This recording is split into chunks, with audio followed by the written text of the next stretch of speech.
This is Blerina Goyania reporting for Lexington Prosecutor News, Voice for Crime Victims here at Lexington Convention Center. The Lexington Division of Police and the Citizen Police Academy Alumni Association will give awards to citizens and police officers whose conduct has contributed to the safety of our community. Can you tell me more about this event tonight? Well, this is an event that we have yearly to recognize some of the special work that our folks do on a daily basis.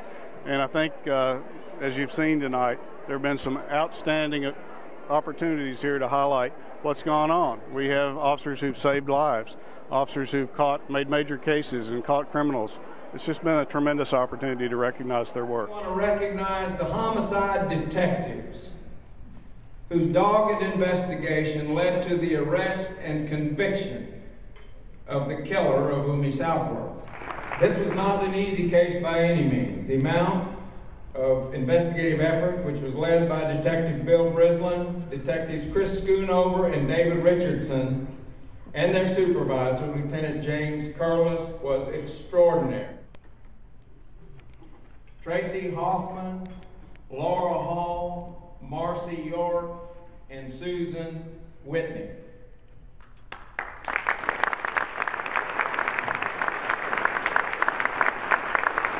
These women's involvement as private citizens played a critical role in the Umi Southworth murder. If you attended the trial or followed it in the media, you may have heard of those Fazoli's women. What does this award mean to you all? Well, I think it's just a culmination of everything that's happened to us over the last 2 and some odd years since we lost Umi. And we are extremely honored to be here today and extremely honored to be among all the prosecutors. And, I think it does Umi justice. Ditto. I'm very honored that we were chosen to receive this award, and I do believe that justice was done, and I'm sure Umi would be happy. I agree with everyone. We are very honored to be here tonight and to have worked with the prosecutors, and we do feel that Umi has some justice. How about you, Mary? What this award means to me is that when I very first met these women, they were nervously waiting in a witness room.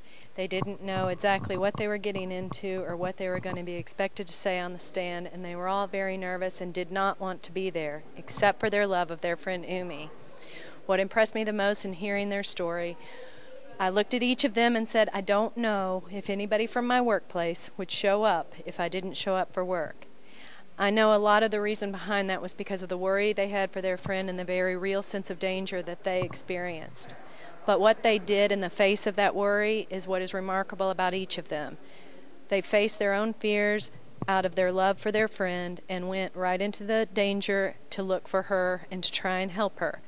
Though they all hate that they were too late to actually be of assistance to her and save her life, they really are going to go on and live a portion of Umi's life for her by the remarkable things that they go on to do in her memory. What do you have to say about this award?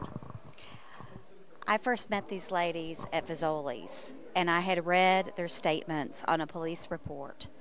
I had no idea what an important role they had not only in the solving of Umi's murder, but in the prosecution of this case and the kind of people they are and how they brought Umi to me. I didn't know Umi. I didn't have the opportunity to know Umi. But you all introduced me to Umi. And you introduced Umi to the rest of us. And you helped solve this incredible crime and situation. And for that we say thank you. My reaction is, first of all, to thank Mr. Larson for this award, and also for the help of Detective Chris Schoonover and Detective Dave Richardson, and of course my Lieutenant James Curlis. This was a huge team effort, not only by our department but also with Larson's office as well, with the help with Luanna Ray Corn and also Kathy Phillips and also Mr. Larson. This was a huge win for Ray's office and also our office.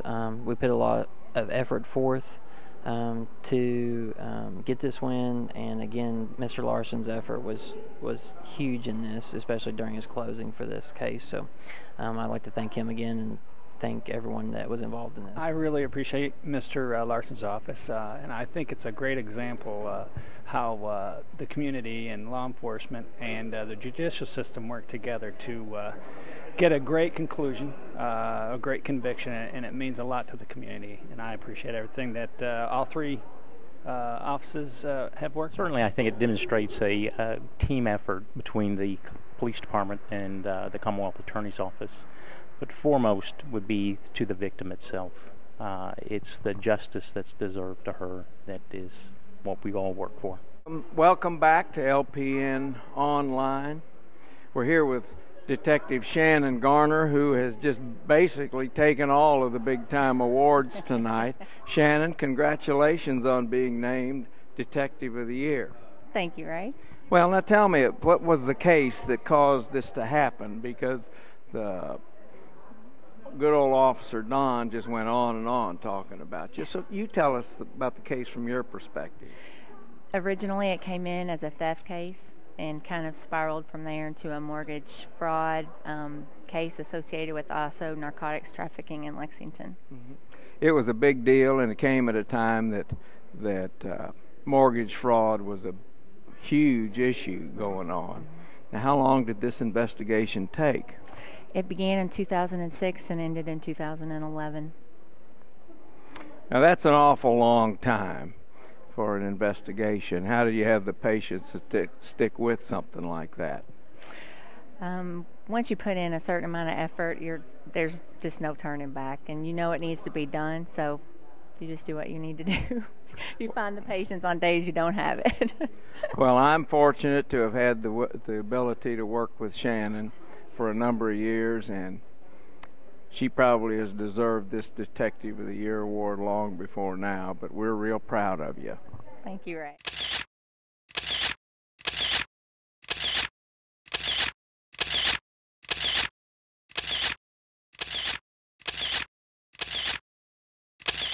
Thanks for watching Lexington Prosecutor News Online.